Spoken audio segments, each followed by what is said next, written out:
Alright, quick question. How often do you think that a movie comes out with a sequel in the same year and it's actually good? Yeah, it doesn't happen very often, but when it does, it is a beautiful thing. And it happened again with Pearl. Now, X came out earlier this year, and it's still one of my top 10 of the year, especially when it comes to horror. Some of the best horror of the year when it comes to all the practical effects and just everything Ty West did in there. Chef's kiss. I love it. It's very heavily inspired by the Texas Chainsaw Massacre, and it stays true to that 70s slasher type style. And with Pearl, we're turning things back in time a lot more than just the 70s, back into like the early 1910s, 1920s era. And it's very interesting to see Ty West kind of almost pay tribute to old Hollywood while doing a horror movie. It's a very interesting tone, but I was there for it from right away.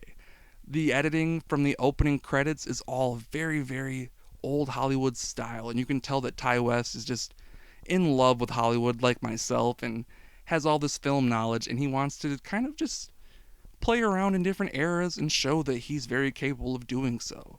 It doesn't really lose that style throughout the movie. Some of the camera work is a little noticeable to someone like myself who pays attention to that kind of stuff, but the way he edits, which Ty West did edit this as well, even when he does more modern camera movements, it still doesn't take you out of it just because he knows how to edit them. So that's a big plus for me. Mia Goth, the queen of horror right now. We have these great women like Lupita Nyong'o, Toni Collette, who I think both earned Oscar nominations in my opinion, but unfortunately horror doesn't get nominated by the Oscars, but I digress. I think Mia Goth might even be better than those two. She is fantastic in both X and Pearl. She's now played both the roles. She's going to tackle Maxine again, once again, in the sequel Maxine. But her as Pearl is amazing.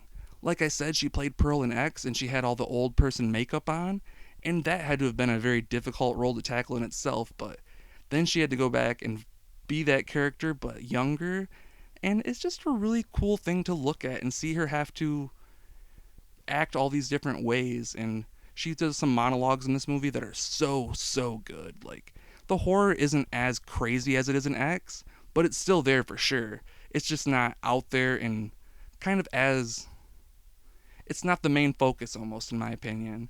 The main focus is Pearl and her story and kind of like her origins to where we see her in X. And like I said, I can't wait for Maxine to come out just to explore more of these characters even deeper, and Mia Goth is definitely the center of all that, so give her her flowers. Give her an Oscar nomination, please. That would just be insane, but I would love it so much because she's one of the best women working in Hollywood right now, in my opinion. Like Florence Pugh, Zendaya, Mia Goth is up there with them when it comes to horror movies and just acting in general. She's good, she's great, and she elevates these movies into something really fantastic. But overall, I will give Pearl a solid 4 out of 5. Like I said, it pays tribute to old Hollywood. It is a bit slow building up, but if you've already seen X and you're a fan, I think you're going to enjoy it and you're not going to mind it as much. But if you're going in for a hardcore slasher front to back, Pearl might not be that for you. You still get a lot of crazy stuff and the horror is still very present, but it's not really out there in front, in my opinion. It takes a back seat to kind of just tell you more about Pearl and show that Ty West knows what he's doing behind the camera. So if you're a fan of movies, especially old Hollywood, and kind of want to see what old Hollywood would be like with a slasher mixed in, go check out Pearl and let me know what you think. And that's it for today, everybody. So if you like this video, please like it. Comment your thoughts below, anything you'd like. It would help me out a ton, and I'd love to chat with you. Please share the video if you like it, and think about subscribing to my channel. Again, a big help to me, and I also have a podcast with my friend Adam Donato called The Adam and Steve Show, where we talk about movie news, reviewing different movies together, and we even talked about a little bit of the Maxine stuff. So go over there and check that out. Give me a subscription. It would help out a ton, and thank you so much for watching, and I will see you next time.